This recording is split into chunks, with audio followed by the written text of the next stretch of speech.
Hey everyone, thanks for joining us. This is the Electrify Accelerator 2023 cohort announcement. Here at Ministry of Awesome, we like to try to experiment in different ways, just like a good startup would. And we thought it would be fun to do our announcement rather than a long post, actually do a video announcement and talk with a few folks from Ministry of Awesome about the program and what's going on. So thank you for joining us and experimenting with us today. We'll be posting this video online on our Facebook channel as well as our LinkedIn channel. The Electrify Accelerator is in its second year. We had an incredible pool of candidates last year and a really great group of founders who went through the program. This year, when we put out the announcement, we were hoping to have an equally good group of applicants. We did not. We had twice as good a pool of applicants. We had 98 different teams apply this year, more than double of last year's number. And I think what's most interesting about this particular cohort pool of applicants was that it was like 5 times more ready to take advantage of the program. There was just so many teams that in their application process, we kept getting blown away by the fact that where they are in their progress, what ideas they were tackling, the problems they were solving. It made the application process really hard. The workflow was quite simple. We took our 98 applications, we vetted them out, had a couple of different steps to go through to make sure they were serious about the program. And then we asked a small panel of judges, including Cassie McAdams from MOVAC, Nadine Hill from Punakaki Fund, Rob Everett from NZGCP, and Simon Anderson from Christchurch NZ, to help our team go through those applications and have some independent viewpoints about which teams would take the most advantage of the program, as well as which teams might be the most able to leverage the advice, mentorship, the guidance to take their business to the next level. And we came up with those 10 spots that we needed to fill, about 16 teams to be finalists. And they went through a separate finalist interview process, to which we came down to those 10 names. The problem for us was that there were just so many good applicants who didn't get in, that we wanted to get in, that we had to figure out a way to make it happen. And so our partners at Callahan Innovation and some of our other sponsors and partners, including NZGCP, NZTE, AWS, and others, are supporting us to actually do a double cohort. So I'm really excited to say that our cohort for 2023 is not our normal 10 teams we have in our accelerators, but we actually have 20, which means we need a little bit extra help. And so I'm joined today by 2 of my colleagues, Georgia Lee and Liron Diamont, who are going to be our 2 program managers for this year's 2023 cohort. Thank you, Georgia and Liron, for joining me on this Zoom experiment. Thank you for having us. So, one of the things I think is most important and fundamental to our accelerators is that we believe strongly at Ministry of Awesome that it should be founders leading founders, people who have walked the walk, who have gone through the fire, helping each other do that. And so one of the things that's important for us is we find program managers as well as coaches and mentors who have done just that. And both of you are founders, both of you have lived the life of an entrepreneur. And so you're not going to be just helping them go through a series of workshops, classes, mentorship, and internal discovery. You're going to be actually helping them learn from your own experiences, won't you? Absolutely. Yeah. So from my end, as a founder leading founders in this program, I think it's extremely valuable having sort of on the ground experience, having gone through a couple accelerators and incubators myself, understanding sort of the workflow and what's required through a very short module, which is 12 weeks for this program, and sort of really capitalizing on the network within the Ministry of Awesome as well as abroad, and sort of helping those founders stress test their business as well as their founding capabilities, and making sure they accelerate through that process and are supported beyond the program, which is a huge part of what is required for a successful program, is that further support and having that capability outside the program. Yeah. Liron, do you have any comments to add to that? That's a great summary, George, about why it's important to be found. It is. I think, first of all, I agree with Georgia. And I think that our aim here, and to kind of like walk them through what we've experienced, at least I experienced as being part of a young startup, is like, once you have the conception and once you have the product and you took it to market, how do you make sure your company expands and grows and kind of like, launches a new market? And I think taking my experience, at least, of launching into global markets would be one of our main goals in this cohort. That's right. We, as a whole, Ministry of Awesome's mission is to really lead global opportunity for New Zealand-based founders, right? And so we're constantly trying to find ways for our incubator program, Founder Catalyst, and our many accelerators to support founders that have truly global ambition. Liron, what you've talked to many of our founders in this cohort, you've had a chance to meet them. What's your first impression of all these amazing women? Well, to be honest, I was quite surprised because they're all already running successful businesses. So the founders in our cohort are women who has almost, I think every one of them has around 20 years of experience in their own domain. So they're professional and they're experts in their domain, and they all recognized a certain void or a certain need in the market that they operate in, and they decided to tackle that and find a solution to a specific problem. They all launched their businesses already. They're out there, they exist, they have a website, they're selling products. And I think this is why our mission here is so important, to take this and basically move it to the next level of growth and escalation. Cool. Now, I will clarify for those who are watching this recording today that, you know, for us, because we had such a diverse group of founders, what we decided to is kind of break them into two parts. And so George is working with companies that are more tech science based, and Liron is working with companies that are more product, retail, consumer driven product based. And so it's a unique mix of different types of companies, each solving various problems. Georgia had an opportunity to sit with some of our founders this last week in person during a little bit of a Kickstart meeting.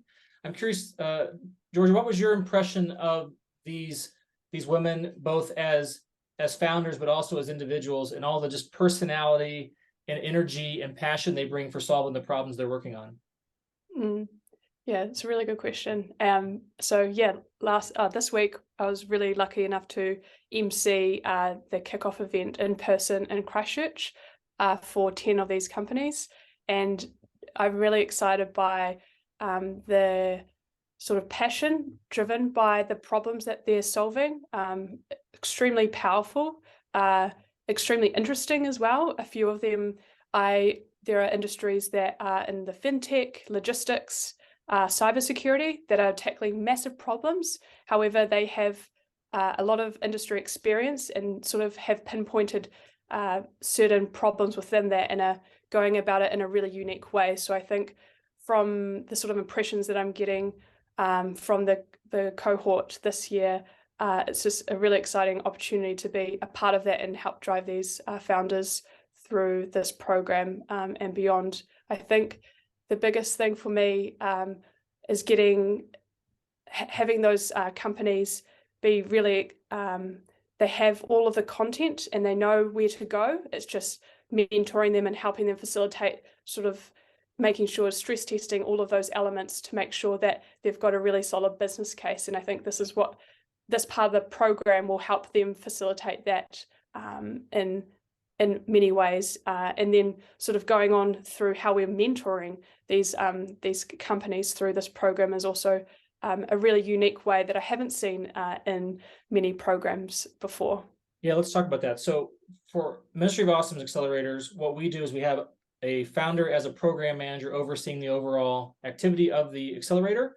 And then in addition to that, each team gets assigned a startup coach who is also a founder, who has also walked the walk.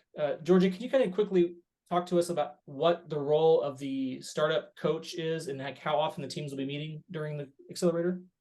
Yeah, so we have many coaches involved. The startup coach is more of an intimate one-on-one sort of personal coach for the founder as well as the company, and they are industry leaders in all sorts of areas.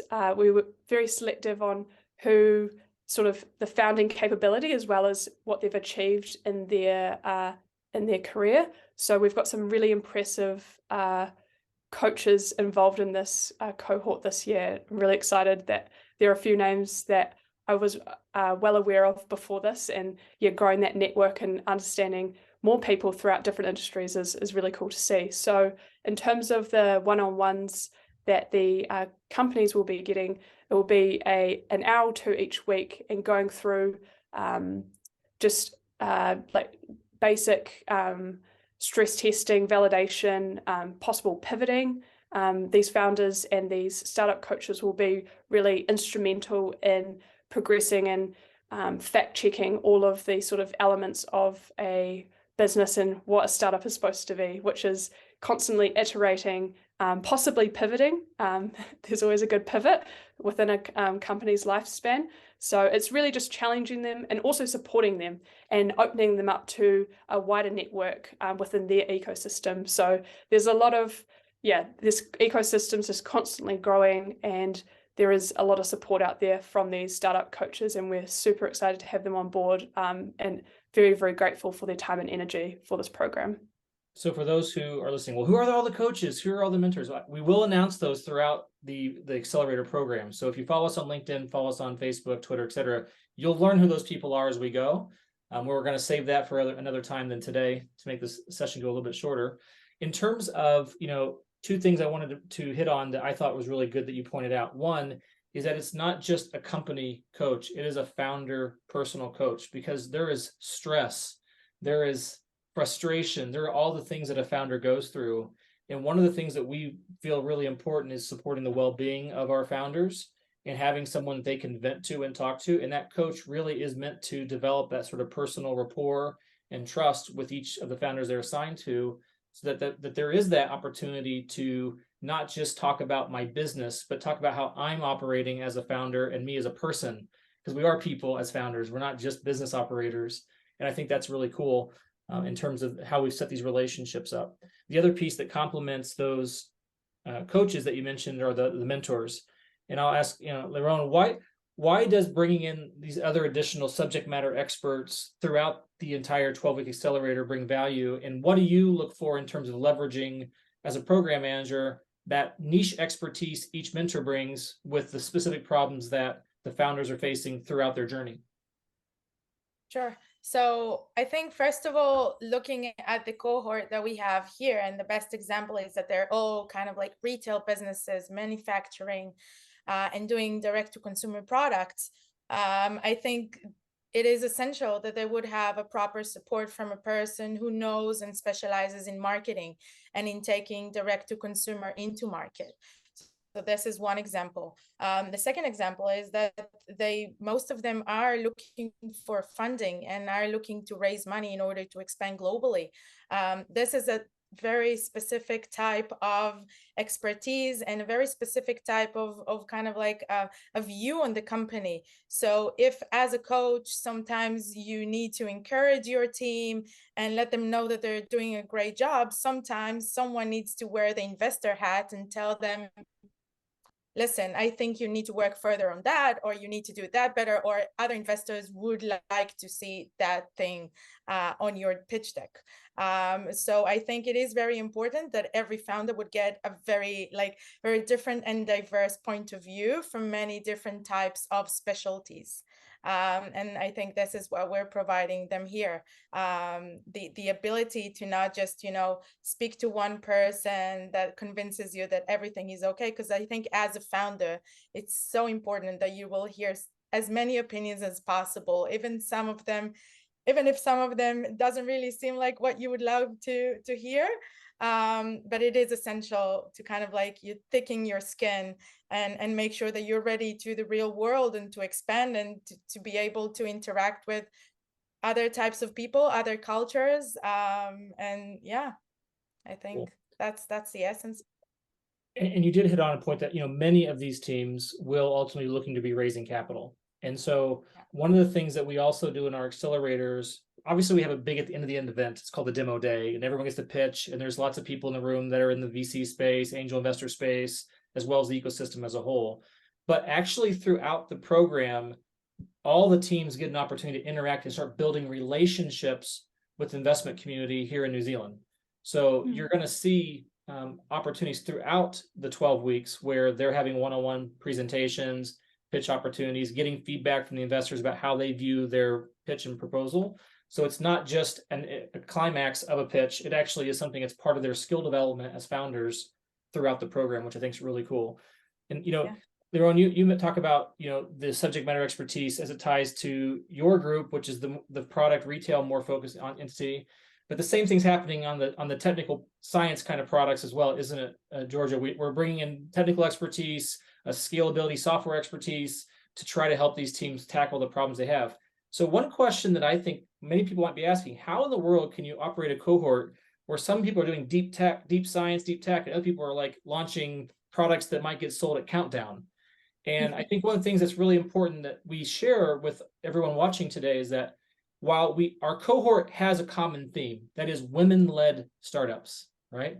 That is what Electrify is. Women and non-binary founders are who we are focused on this program, but each individual team has their own bespoke plan, and you're working with the coaches and the founders to develop over the course of their 12 weeks specific goals that they're trying to accomplish that are unique to them. Some are more early stage, some are all about scale, some are in distribution, some are in getting that first MVP out the door in a way that really does market validation. So I think one of the things that we're most proud of at Ministry of Awesome is that because you are founders, both of you, you really do approach this from the viewpoint of the participants in our programs. And I think that's important because other programs maybe miss that viewpoint in terms of how they design the program. It's not how we approach it. And that's something that we're very proud of.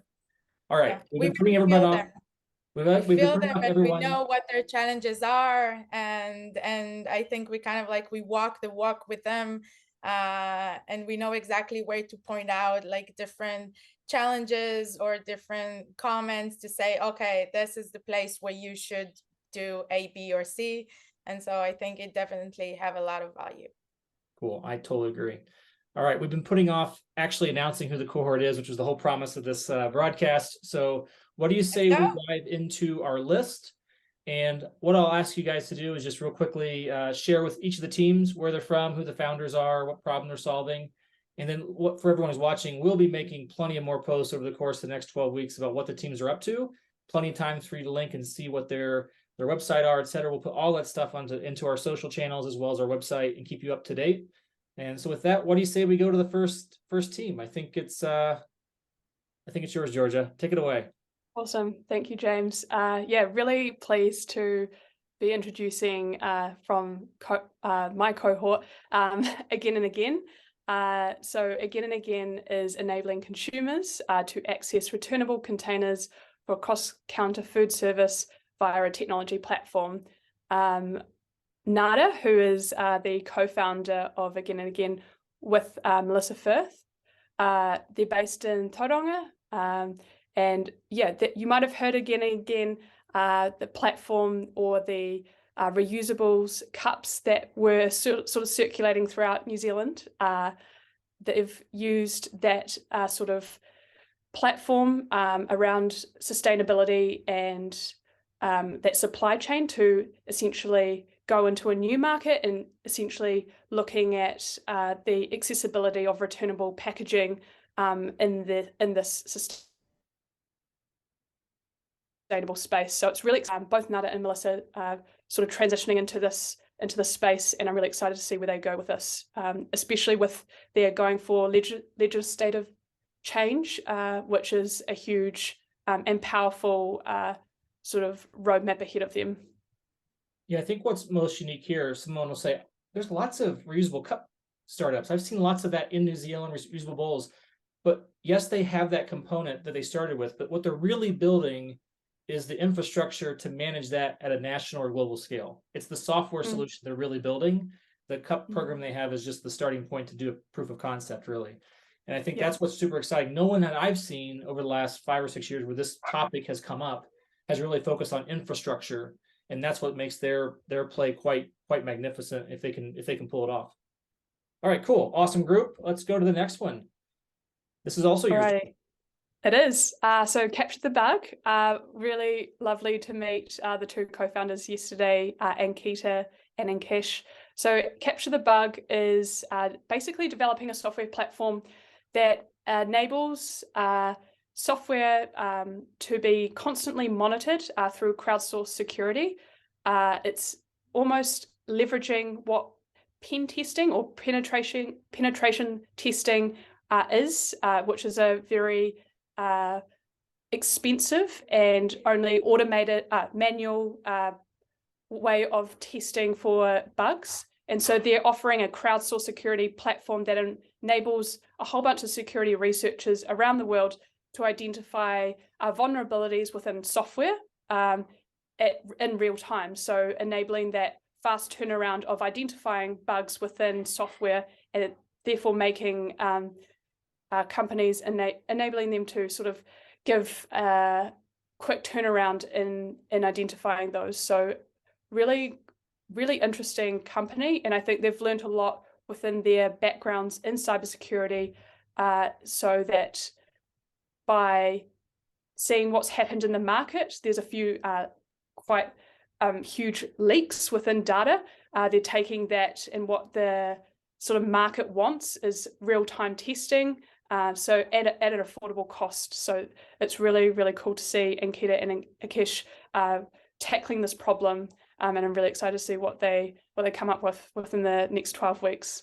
Yeah, they're a great example of an existing small business that saw another market opportunity, leveraging their expertise, leveraging their industry knowledge, where they could spin up something that's ancillary, very complementary, but brings in a whole new resource for them for their core business, but allows it to stand alone on its own as a solution. And I think from a corporate innovation perspective in New Zealand, this is a huge area. Whether you're a big player, like Frontera, or you're somebody small, like a small software shop that they run on the side, they have demonstrated that innovation in startups is something that any size business can do to grow market share and grow revenue and create new product lines. So it's really cool. Oh, next up, I love this one. This one is all about taking a new take on allergy testing for consumers. Care to hit it? This is you, Liron, right? Uh-oh, did you mute accidentally? You might be muted. I'm sorry. All good? We're used to color it. Me safe. Can you hear me? Yeah, hear you just fine. Thanks. Okay. So again, this is a product that is made for women and men who like to dye their hair, but there's so many sensibilities and so many issues with doing it, and I actually experienced it from firsthand not so recently. So it allows you, as a person who goes and wants to do that, to actually have a very custom-made solution and test the product before you apply it on yourself and before you apply it all over, so you make sure that there is no harm in doing so, and that it fits you and your personality and your skin tone and your skin sensibility as well. It was built by Lisa, who has a lot of experience in this industry. What I like about what Lisa's doing here is that she's not only created a product for the allergy testing, but she's building a database and a network so that salons all across the country, around the world, can utilize, so that when no matter who you choose to have your hair colored by, as long as they're a part of that participating network, they're getting information. So you're always getting a safe product, and you're always getting one that complements your personal chemistry, right? Yeah. So it's solving two problems at once: the network, the data point, and the actual allergy testing, which is fantastic. Yeah. And I think this is what makes this cohort so special. So all these founders really recognize, you can say you could call it a niche, but at the end of the day, there are so many people in the world who do it. And many of us are addressing it kind of like unknowing what is going to happen or how it could influence their lives. And so being able to make an educated decision in that matter, I think it's quite amazing. And she recognized a true, very cool need. So kudos to Lisa. Awesome. The next one's up is yours, Georgia. Awesome. Yeah, Hail Animal Health. So a real pleasure to understand the veterinary space a bit more in detail. This was new to me, around the traditional medication that's given to dogs and to cats and all sort of domestic animals. Hail Animal's on a mission to sort of revolutionize how veterinary medicine approaches pain management for domestic pets, by using a cannabis product to facilitate pain-free management without using the traditional anti-inflammatory drugs, which do have really quite significant symptoms and side effects that sort of come through ongoing use of these medications. So this company is particularly looking at cannabis-derived products to sort of facilitate that new wave of pain-free management. And I had the pleasure of meeting Lula over the last week or so in person, as well as Carl, and they're based in Auckland. So yeah, really excited to see where this company goes in particular. They've been around for a little bit with some products in the space, but are really transitioning into this cannabis-derived product that it's clinically validated. So they're going through clinical trials in their cap raise. So they're looking to fundraise as we speak. And yeah, just really, really cool to see a disruptor in the market for veterinary medicine. Really interesting to see how they go. There's such a movement globally on how cannabis can be utilized for consumer products for humans, and they have identified a great opportunity in an industry that's massive, your pets. And I think that they've got a huge opportunity there. It's cool seeing them as a team have already made so much progress, and is a good example of where one of our teams are much further along in their product development, and now it's around getting funding and taking their business to the next level to scale, both at a national level, but really at an international level long term. And there's a lot of journey they have to go for that. So it'll be cool to see how they progress over the next 12 weeks. The next one is also yours, Georgia, another chemical related company. Lucky me. Alrighty, so we have Hazel. So Hazel, they've got a really, really strong engineering science background team. They're developing a SaaS tool to basically collect a whole bunch of data of chemicals and to compare available information about these chemicals to improve the transparency and decision making across the entire chemical supply chain for all types of industries, whether that's marine, agricultural, you name it. There's a whole bunch of industries that use chemicals and require compliance and reporting to certain standards, and Hazel's making that more accessible and transparent to everyone in that supply chain. So yeah, I had the pleasure of meeting Kate and Richard this week as well. So Kate comes from a marine background, as well as has a PhD in paleontology, which was very interesting to me. And then Richard, yeah, has a science and engineering background and sort of has facilitated this whole development of the SaaS tool. So yeah, great team. And they've got many more sort of supporters and mentors around them. So yeah, really, really cool to see. Cool. Liron, you're up next.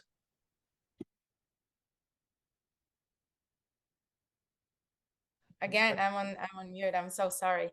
So I think the Lula Collective, again, a very important initiative. And I just want to comment that most of the solutions that I will present that you see here today are actually already live. So we really encourage you to go to their website and scroll through things. If you want, you can also buy. But really, I think the best impression you could have on these companies is how well they're doing, and just look at their beautiful set of products. So having said that, let's move to Lula. So Lula is built for women who are plus size. Again, a very important, recognized kind of like a need within this industry that a lot of companies like Lululemon and Alo Yoga don't really meet. When you go there, it's a plus size woman and you would like to make a purchase and start exercising just for your health. You either don't feel comfortable enough to go in that stores because they're not enough sizes for you, or in general, you feel that I think their approach to women or their marketing, communication and everything around is just not you. So Lula is built for women who would like to wear comfortable clothes that are plus size, whether if you want to jog or you want to exercise in a gym, or you just want to go to the beach wearing something you feel comfortable with. So this is Lula. Yeah, this is a great market to be in. And I think, in terms of underserved market where a founder Nicole Nicole, recognized, yeah. sorry, I flip it over, where Nicole recognized, a gap and sees a huge need. There's a huge trend in activewear across the board, just normal daily wear now, right? COVID Yes. shipped us out of business casual. We to all want to casual wear all these the time. clothes Look at me, I'm wearing a everywhere. t-shirt. So Exactly. I think also one important note to say is that usually if you're a plus size woman and you want to find clothes that fit you and make you feel comfortable and nice and beautiful, then either you can't find them or you find them but like in really exaggerated prices, and you need to pay $300 for a pair of jeans or a pair of just leggings. So the purpose here is to make plus size accessible. And when we say accessible, is that you have the sizes and you also can buy it in a price that makes sense to you. yeah, that's great. Love that. Love that. Also another clothing Yes. product, but totally different. Yeah, totally different. Yeah, both are live, by the way. So again, targeting very specific, very genius industry of women who are pregnant. And again, as a pregnant woman, to go and buy clothes that will fit you throughout the whole process is sometimes almost impossible. A lot of them are just, writing in social networks like, can I borrow a pair of pants, or because I can't just find any. So this is the solution that Luna is having. It's basically supporting these women throughout the maternity process. Katie is developing it, so she's also running a lot of like secondhand process as she goes with Looney, and basically providing maternal clothing to the women as a capsule. So you can actually rent it. You can rent the entire capsule, the entire wardrobe for your pregnancy, and then return it, and then some other women will enjoy it. So it's both sustainable and supporting women in times where they feel the most horrible.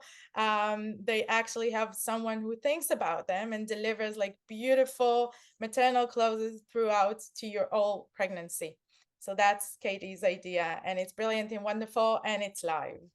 Yeah, I really like what she's doing to say, it's not just creating a product for the problem. It's creating a Entire solution. wardrobe as a service, right? For a period Exactly. of time that you need it, and at a much more affordable cost than buying all those clothes that you might only wear 2 or 3 months at a time before they don't fit because you're obviously In the best in case, pregnancy. it's 2 or 3 months. Exactly. Super cool stuff. And again, also relating to the price. So if you want to buy maternity clothes and you go to the specific stores who sell it, sometimes you have to get rid of $300 just to buy a pair of leggings. So again, affordable, accessible to a very targeted audience, and that has a true need.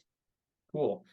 The next company we're going to talk about up in Nelson, I love these guys because they're solving what many might consider a very unsexy industry, logistics, but they've got a really cool solution coming into play. Tell us about Mother Trucking.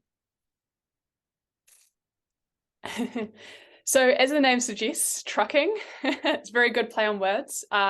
So Mother Trucking is basically tackling the logistics and the trucking industry for small to medium-sized enterprises through a software platform that makes just tracking something so much more effective and efficient. The two co-founders, Kitty and Jason, both were talking to me yesterday about how they sort of started this idea with a logistics and trucking background. Their family has been in logistics and trucking for many, many years, and it's just sort of naturally progressed as this problem is just not going away, and there needs to be a solution for that is really efficient and digital, so not paper-based and not a tracking system either.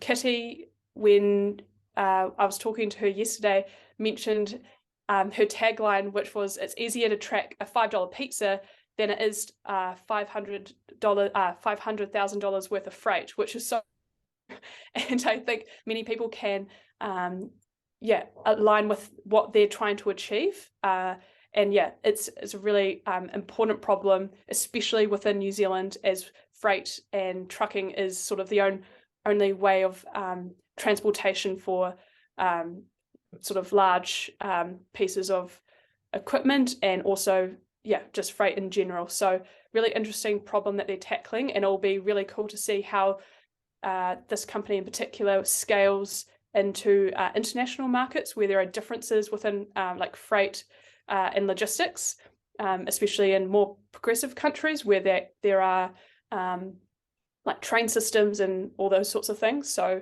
yeah, really interesting to see how this happens in the New Zealand market and then when they go global. Two things I love about their company. One is their office is literally above a trucking company's garage. So they're physically seeing it every moment of the day. So they're right in the middle of it, which is great. And then two is this is so important for New Zealand's future as we try to reduce carbon impact and be more efficient with resources. I mean, one of the things that their software promises to do, if they're able to hit it and do it right, is eliminate more and more empty trucks going back and forth and less efficient movement of goods between companies, and finding a way to create that sort of marketplace and network between many independent small businesses that are in the transport logistics space to now connect and share and still be able to monetize it in the most effective way. That's a big deal. And I think from an environmental perspective, they're going to have a huge value to our country in addition to just the logistics side of things and the efficiency that they bring from that. So really cool stuff. Okay, Liron, it's back to you. Tell us about Nourish. Yeah.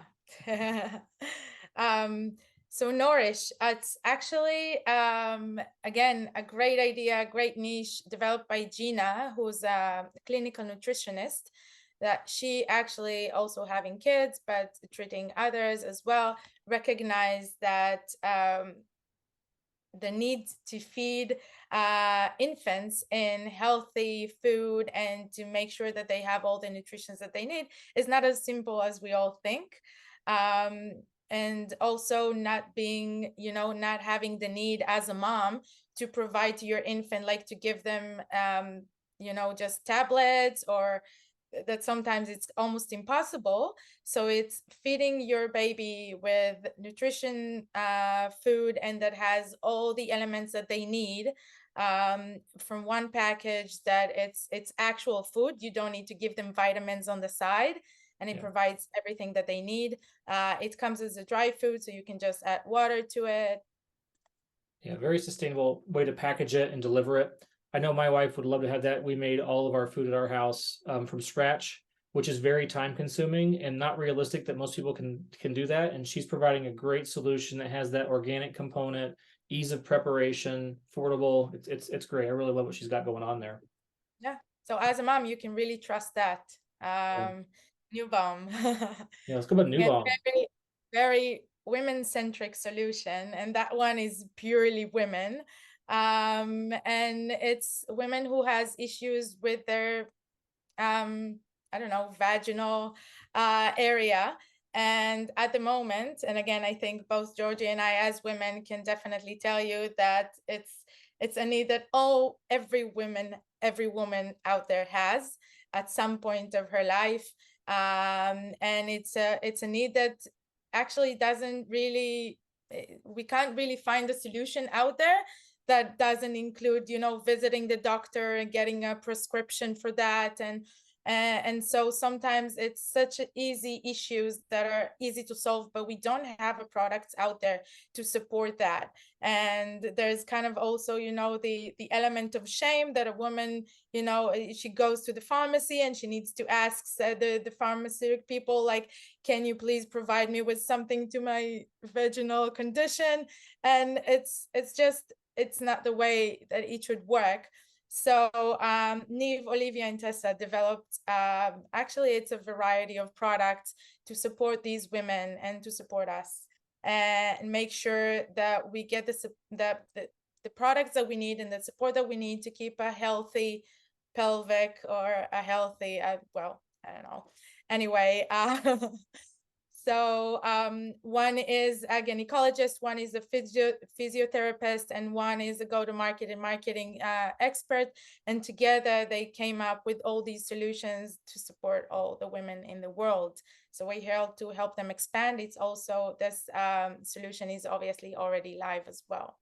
I love seeing a combination of co-founders come together with different areas of expertise, each that recognize their strength. This team's a great example where they've as they already knew each other, but to be able to leverage each other's expertise and build a company is really exciting. Sometimes people are hesitant to want to become an entrepreneur, and having a co-founder is amazing. And many of our teams are teams of two, but to add a third or fourth is just as viable of an option, and many times plays really well into that opportunity.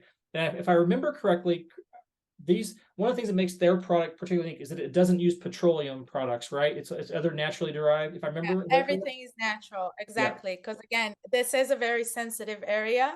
Yeah. And as such, I think it really gets, by these women, it really gets the support that it needs.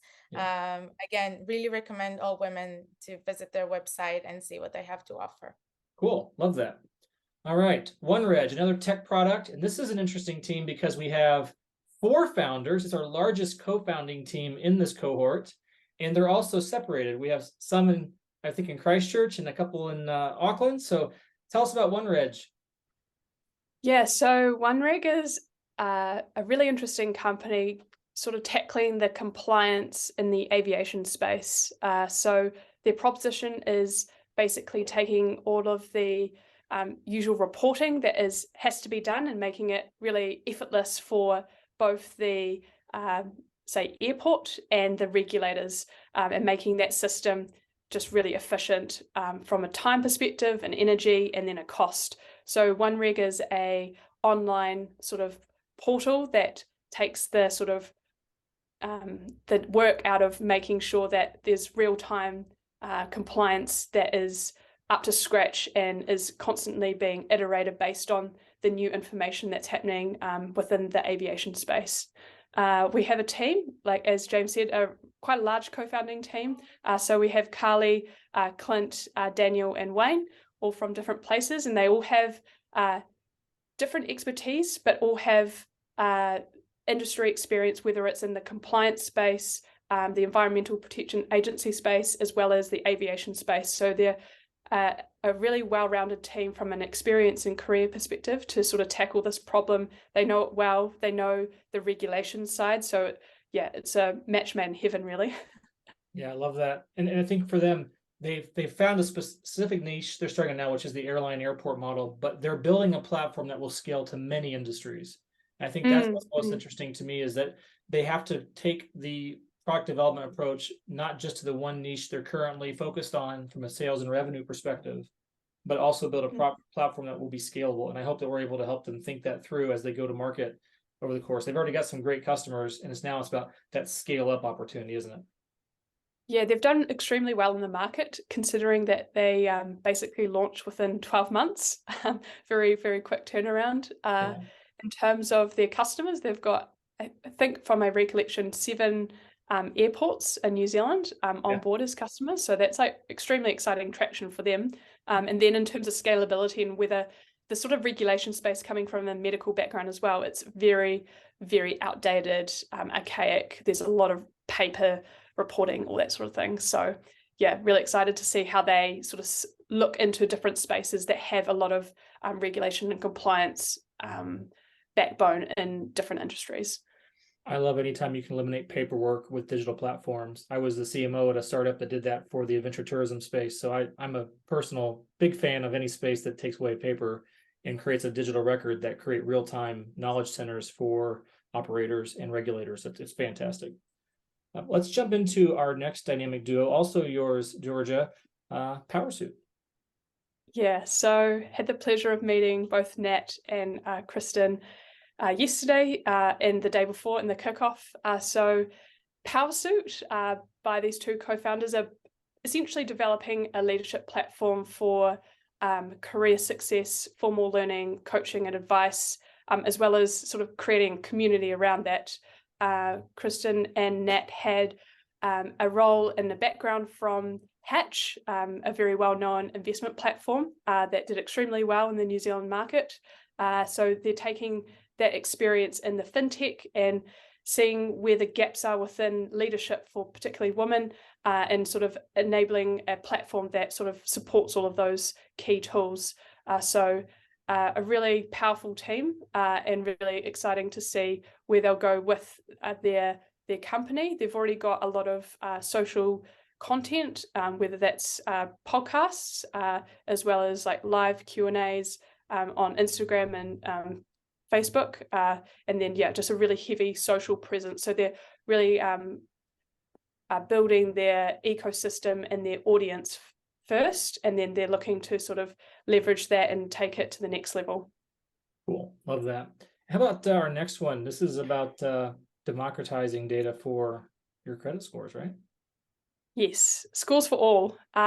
So it's all about credit, the sort of traditional and almost archaic way that banks look at credit scores, and taking that and almost developing a platform that enables financial inclusion for all people that don't necessarily have a credit score, through a lot of data science. So there's a lot of data being taken up through these two co-founders for Schools of All, that enables really important and profitable decisions that are coming out. So it's taking really key information and enabling an output that has a lot of value to that, instead of just traditional credit score that a bank does, that it's just usually based on certain parameters. So it's all about enabling people to have financial inclusion within this space. And the two co-founders are Carolyn and Eva. A lot of industry experience within the scene. Like many of these companies, it's really cool to see them taking this approach of, they've identified something in the market and then leveraging their experience and tools and understanding to sort of execute on that.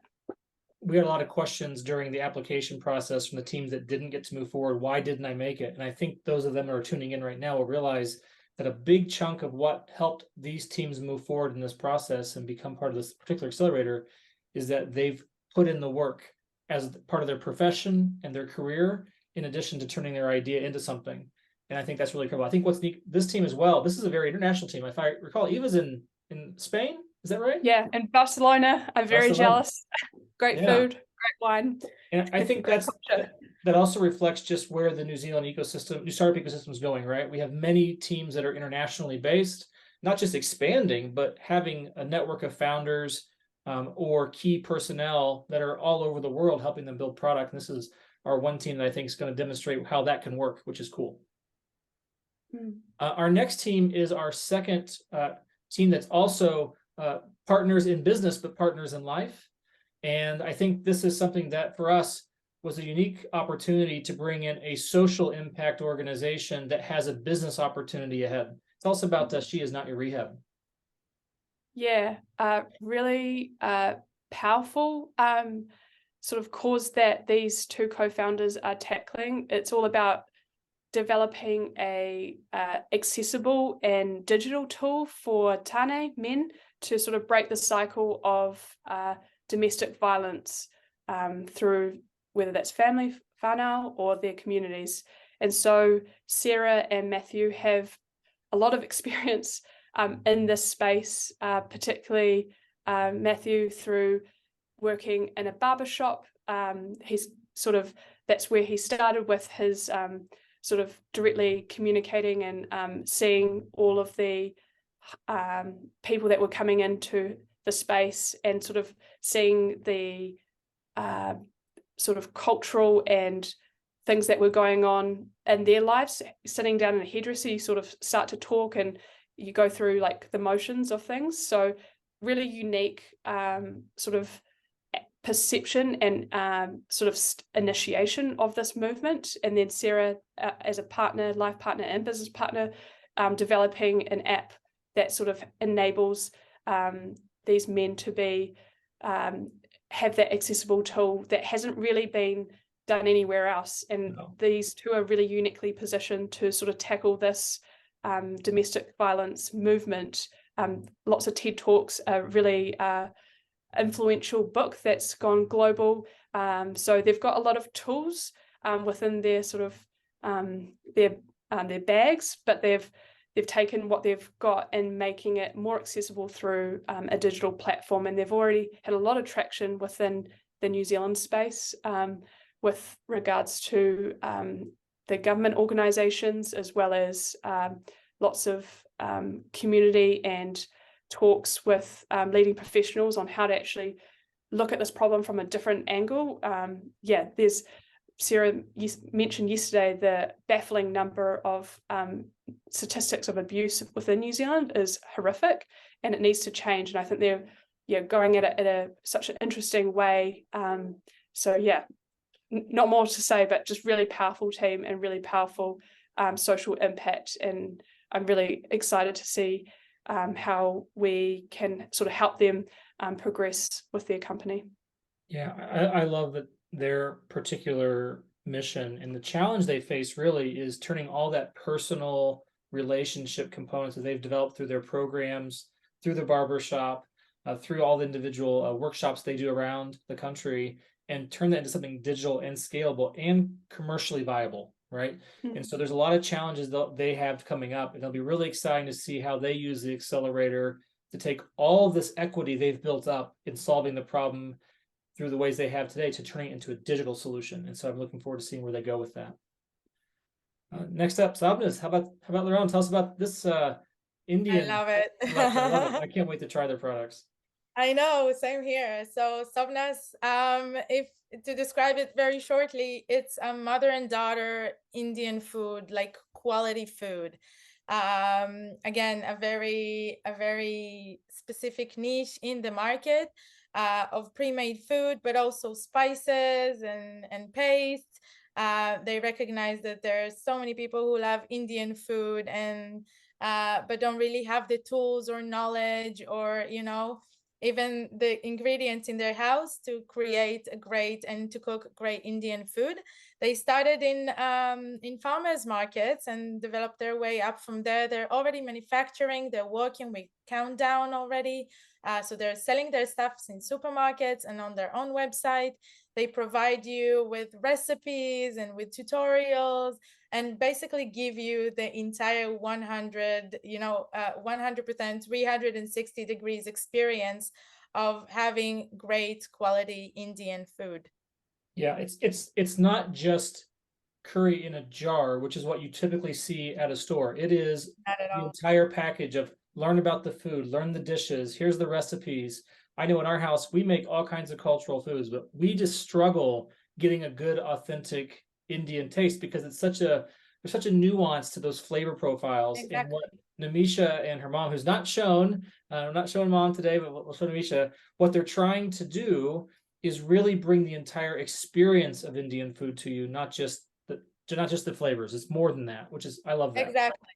Yeah, exactly. And all of us have this point that we say, oh, I would love to have some Indian food tonight.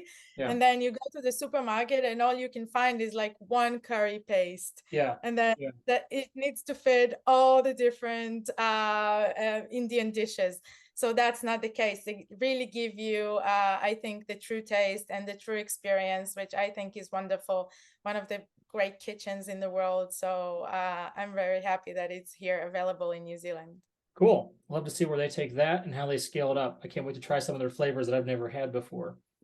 Okay, cool. Let's talk about our next product, which is a completely different take on toothpaste. Yes. So Laura, who was a dental, I think she still is a dental therapist for many years, again, recognized a true need in the market for having a sustainable and natural toothpaste. So you can actually feel better now when you brush your teeth and have like a proper toothpaste to use that keeps your teeth healthy, but also keeps the environment healthy. So you look after your teeth in a completely different way, using the solid toothpaste, that is actually solid. So she's working on it with her husband as well. And again, they're already in market. They have an online store. You can visit it and see how wonderful the product is. Love it. They're reducing the overall amount of waste produced. They're getting rid of those aluminum foil packages, which are just terrible to recycle and difficult. They're reducing overall water usage. I mean, obviously a huge challenge of teaching people how to brush their teeth with a solid starting point, as opposed to that gel you're used to putting on your toothbrush. Yeah. So it'd be cool to see how they not only find a way to bring the scale to market, but educate a market that has to have generations of training to learn about something new and different. So it'll be Yeah. cool to see what they do We there. all get used to use the same toothpaste in the same amount, in the same, like the way that you put it on your toothbrush. So it's completely a different concept, and it's really healthy and sustainable. Cool. All right. And again, I forgot to pull up That's Laura's Laura. picture. So Laura's from Wellington, and tackling just I love what she's up to. I'd be curious to see how well she can take these 12 weeks in the accelerator to really make a difference in terms of their market position and how they're getting distribution to get more people to trial something that's so different from their normal. Yeah, I think that is the main challenge for most of the companies in the second cohort. That is basically have a direct-to-consumer product. So how can they go to market and expand without, continuing to sell one-on-one? And so having like really great partnerships with retailers and wholesalers and see how they can expand beyond just selling individual products. Absolutely, absolutely. And tell us about Soteria. Thanks, James. So yeah, Soteria are basically disrupting the global lending ecosystem by providing syndicated property loans to wholesale investors. So a lot of banking words and all that sort of thing, but essentially what their Soteria are aiming to do is essentially enable non-bank lending investment and diversification within investors so that they can look into sort of property-backed loans as a potential investment. And this is all through Melanie. Melanie's the co-founder along with Bridge West as a co-founder.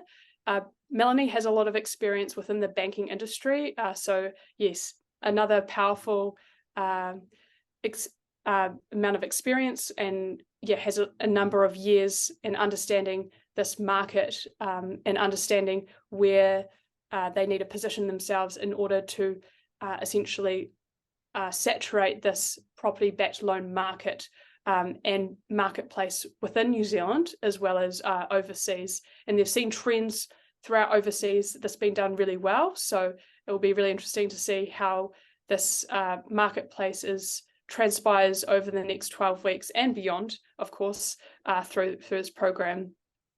Yeah, I love that. And having a partner like Bridge West, who's both a sort of co-founder venture studio model plus an investor, makes for a really unique situation. They've come into the market here in New Zealand and made several key investments with companies, and there's some really cool women founders across the country who are doing things in partnership with them. So I'm looking forward to seeing how Melanie leads that and leverages all her expertise in that space.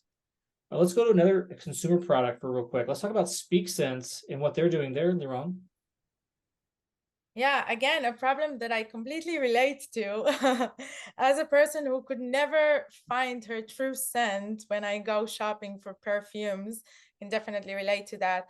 So they solve the problem of, again, people that spending so much money on scents and on perfume, but at the end of the day, you don't really know what fits you really well, and you don't really know what matches your skin and your smell and your body chemistry. So this is what they're actually doing. So they use data to calculate exact perfumes and who they fit to and how you can actually choose them. So you use data to choose smartly how to buy a perfume, and to buy a perfume from their own stores as well. So they're already manufacturing a few perfumes that you can choose. But again, you don't go to the store to choose them. You can actually tell them what are you looking for and what type of person you are, and they can tell you what will be the best match for you. I love that software-driven perfume matching. That's awesome. Exactly.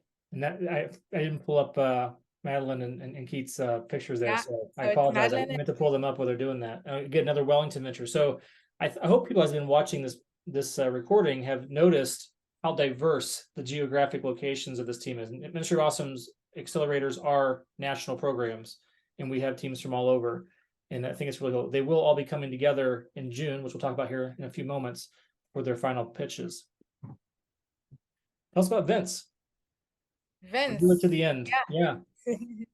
So Debbie and her husband, again, a couple that are in this business together. She's a former chef. Actually, she's still a chef, if to be honest. And they recognized that people are not eating enough vegetables. The reasons for that are diverse. So some people who live alone it doesn't make sense if you buy 3 zucchinis to make a meal and then you probably throw out half of them, or you're just a working mom and you don't have time to start cutting all these vegetables and to make a proper meal.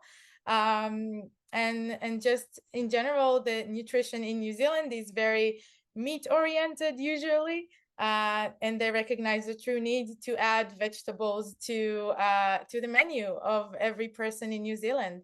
So again, it's dried vegetables that keep all their nutritions as is. You just add water to it, and then it's minced vegetable that you can add. You can have it as a main dish or just as a side dish to any type of meat or carbs that you're eating. And it's delicious. It's wonderful. They're already selling it. They have an agreement with New World also to launch in stores, I think, in the upcoming year. They have a website where you can see all of the different products there and enjoy them.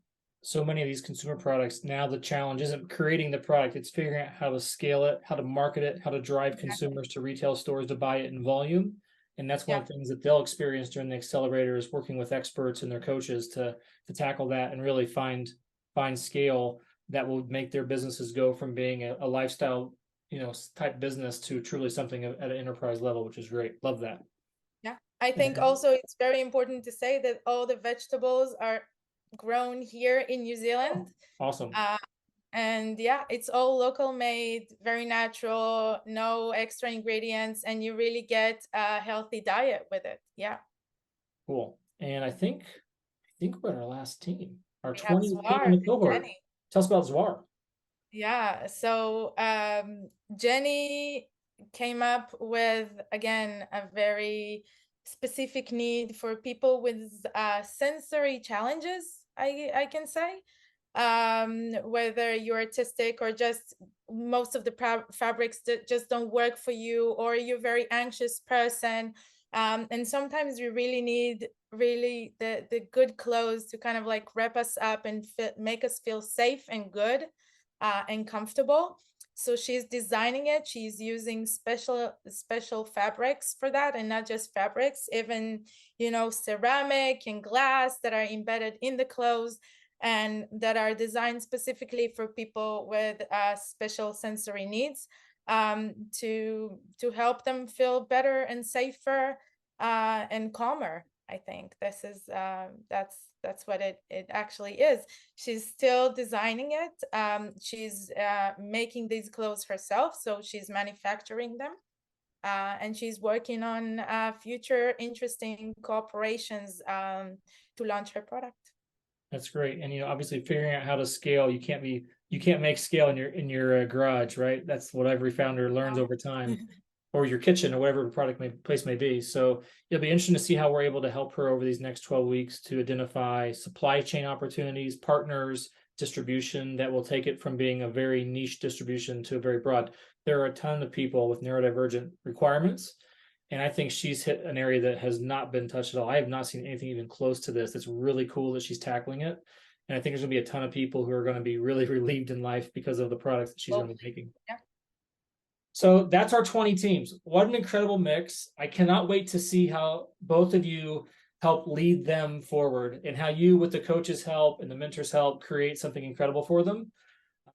Okay, so let's talk about what's next for the teams. It's 10, 12 weeks left in the accelerator. They're all hands-on now. They're working with you day to day. They've got the help with the coaches, help with the mentors, industry expertise we're bringing in. They're working with the investment community now as well, building relationships, getting familiarity there, honing their pitch to be able to raise capital for those who need that on their journey. And it's all going to culminate into, for us at least at Ministry of Awesome, Demo Day, which is a highlight opportunity for us to allow our founders to showcase how much they've grown over the course of the accelerator, for us to celebrate their accomplishments. And for many, it'll be the first time as outsiders they'll get a chance to really hear their pitch in a way that I find to be just super inspiring. We're going to hold Demo Day in Christchurch on the 22nd of June. That's a Thursday. And if you would like to see them, we have a limited number of tickets. So you'll want to join the wait list at the website, electrifyaccelerator.co.nz. We'll make sure that's available for you to sign up and actually get a ticket once those are released. For those who are attending the NZ High Tech Awards, that is the day directly before, also taking place in Christchurch. So if you're traveling down to Christchurch for that event, I recommend planning your time so you can come to both. Hopefully we can get you a ticket for both activities. And I just, I can't wait to see what all of our founders present on that final day. But whether or not that day's for us as a climax, for them, it's just a part of the journey, right?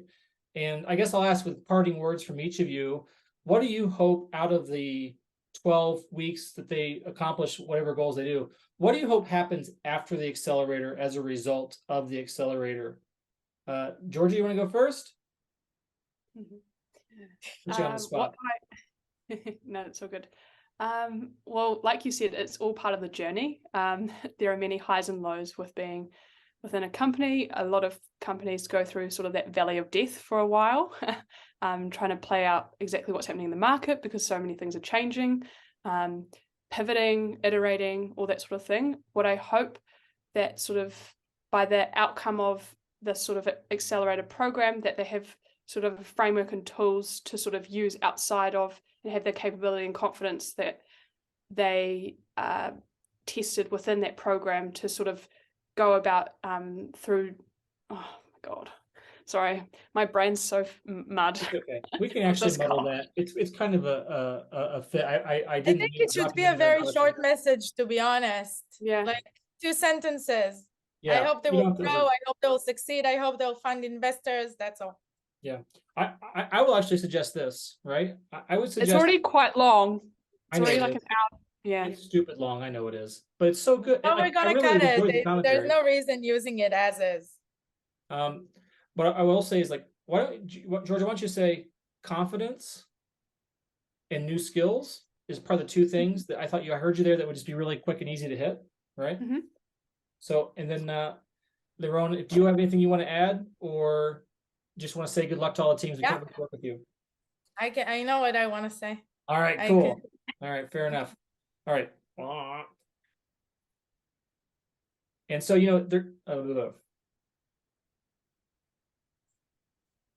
in parting words, is there anything that you would like to kind of wrap up in our call today? We went a little bit longer than expected, but I appreciate the chance to banter with you a little bit about the teams. I'm just so excited. I know you are too. Georgia, what do you think? What do you hope as a result of this accelerator, each of the founders walk away with? Well, I'll keep it short and simple. Confidence and a new set of skills that they'll take off into their company and even more companies to come. Cool, love that. How about you, Liron? What do you think? I just want them to scale. I want them to scale, to expand globally, and I want the entire world to enjoy the solutions that they've developed. Yeah, I love that. I mean, we are all about founder-led innovation from New Zealand to the world. And I think each one of these teams is working on tackling a problem that the whole world needs. So that's really cool. Both of you, Georgia, Liron, thank you for joining me. For everyone who joined and watched this broadcast all the way to the end, I applaud your endurance and thank you for your time. And look for more of us on our website, our LinkedIn, and our Facebook profile. Cheers. Thank you. Bye.